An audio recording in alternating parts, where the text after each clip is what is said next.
we'll start with you because you told me offline that there were like two worlds. For some of us who've grown up a little earlier, there was one world and one avatar. And then, of course, there's this new world and this new avatar which you have to embrace to become this out there brand of yourself. So in less than 20 seconds, Neelam, no, I'm kidding, go ahead. Good evening, everyone. Well, this is an interesting one. That's what I discussed. The past me, or the brand me, was exuberant, ambitious, trying to prove to the world that, yeah, I am here, trying to make yourself visible.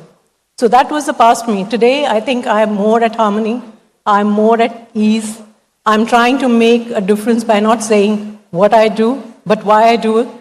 So there's a huge amount of difference. I would say if I have to compare myself to a brand, I would say I was a Michael Kors that time. Today I'm more like a Hermes.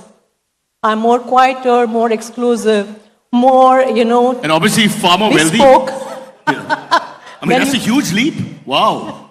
So it becomes more exclusive. I think being a strategic thinker, that is how I would think.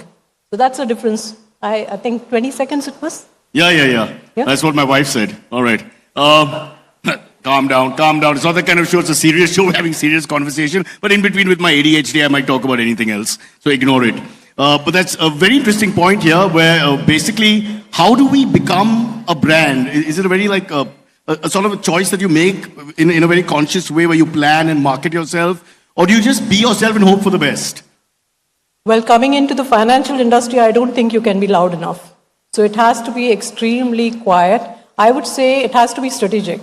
So if I have to brand myself, I'll say I'm a strategic architect, driven by a value system, driven by principles, long-term values. That is what we propagate in the financial markets. So it's a completely different take compared to the real brand which you see in the market.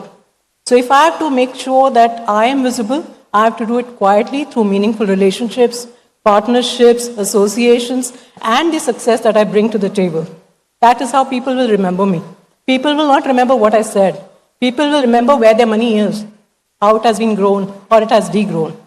So the objective is to be as sincere as possible by creating a brand which is subtle, yet very effective, exclusive, bespoke, and extremely quiet. Okay, there's a gentleman in the back who's on the phone watching adult erotica, and he's asked a question, how much is Neelam worth? Priceless. Brand Neelam. Priceless. Well answered. If this was a Miss India finalist, you'd have won. All right.